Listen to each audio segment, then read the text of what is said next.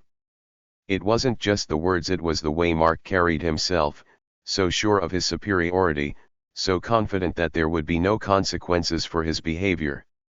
As Olivia finished her meal, Mark approached her table once more. "Enjoy everything?" he asked, his tone dripping with sarcasm. He didn't wait for her to respond before adding, "I'll get the check. Just make sure you can cover it." This time, Olivia allowed herself a small smile. "Thank you," she said simply. Her politeness seemed to irritate him even more. When the check arrived, Olivia pulled out her wallet and handed him her card. Mark hesitated for a moment, clearly expecting her to protest or make an excuse. When she didn't, he snatched the card and disappeared toward the register. As she waited for him to return, Olivia looked around the restaurant one last time. The staff moved about with downcast eyes, avoiding Mark whenever possible. The diners chatted quietly, oblivious to the undercurrent of tension. And Mark was exactly the kind of person who thrived in an environment like this. For now. When he returned with her receipt, Mark placed it on the table with a theatrical flourish. "Here you go," he said. "Guess it wasn't too much for you after all." Olivia met his gaze, her calm smile returning. "Thank you for your service," she said, her tone neutral but laced with an unspoken message. As she stood to leave, Mark watched her go, his smirk fading into a look of mild confusion. He had underestimated her, just as so many others had before him. But Olivia didn't mind. In fact, she welcomed it. Because Mark Reynolds had no idea who he was dealing with or what was about to come next. As Olivia stepped out of Maplewood Bistro, the chill of the evening air hit her face. The noise of the bustling restaurant faded into the background, but the events inside replayed in her mind with sharp clarity. Mark's sneers, his overt dismissal of her worth, and his smug arrogance weren't new to her, but they reignited a spark she had kept carefully tucked away. Walking down the street, Olivia's posture remained composed, but her thoughts were racing. She could still feel the lingering sting of Mark's words, "People like you shouldn't expect too much." It wasn't just an insult, it was a reminder of the many times society had tried to place limits on her potential. But Olivia didn't believe in limits. She believed in actions, in seizing opportunities, and in turning obstacles into stepping stones. This wasn't the first time someone like Mark had crossed her path, and it certainly wouldn't be the last. What he didn't know and couldn't have guessed from their brief encounter was that Olivia wasn't just another diner. She wasn't someone who would quietly accept being disrespected. She was someone who changed things. Back in her cozy apartment that night, Olivia opened her laptop and began typing furiously. Maplewood Bistro was more than just a local eatery, it was a place steeped in memories. Years ago, before life became complicated, She and her late mother used to visit the bistro every Sunday after church. It was their special tradition, a time to laugh, bond, and share dreams over freshly baked croissants and warm lattes. After her mother passed away, Olivia avoided the place. It wasn't the same without her. But when she heard the restaurant was up for sale, something clicked. Maplewood wasn't just any restaurant, it was a symbol of comfort and connection. She didn't want it to fall into the hands of another corporate chain or someone who didn't value its history. And now, after her encounter with Mark, she had an even stronger reason to act. Scrolling through her notes, Olivia reviewed the details of the bistro's sale. The current owners were absentee landlords who had lost interest in the business. Profits were down, and employee turnover was high. Negative reviews on social media mentioned rude staff and poor management patterns that made perfect sense after her experience with Mark. This place needs a complete overhaul, Olivia muttered to herself, her fingers tapping rhythmically on the keyboard. And it starts at the top. The next morning, Olivia arrived at her office early, her mind already buzzing with ideas. She was a senior consultant at a well-respected firm, specializing in turning struggling businesses into profitable ventures. If anyone could transform Maplewood Bistro into a thriving establishment, it was her. But this wasn't just about business.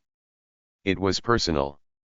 Olivia spent her lunch break conducting more research. She found articles about workplace culture in the restaurant industry, stories of employees facing mistreatment, and the long-term impacts of toxic leadership. Each piece of information reinforced her resolve. Later that evening, Olivia decided to return to Maplewood not as a customer, but as an observer. She wanted to see the restaurant during its busiest hours, to understand its dynamics beyond her own experience. Dressed casually, Olivia slipped inside unnoticed and took a seat near the back.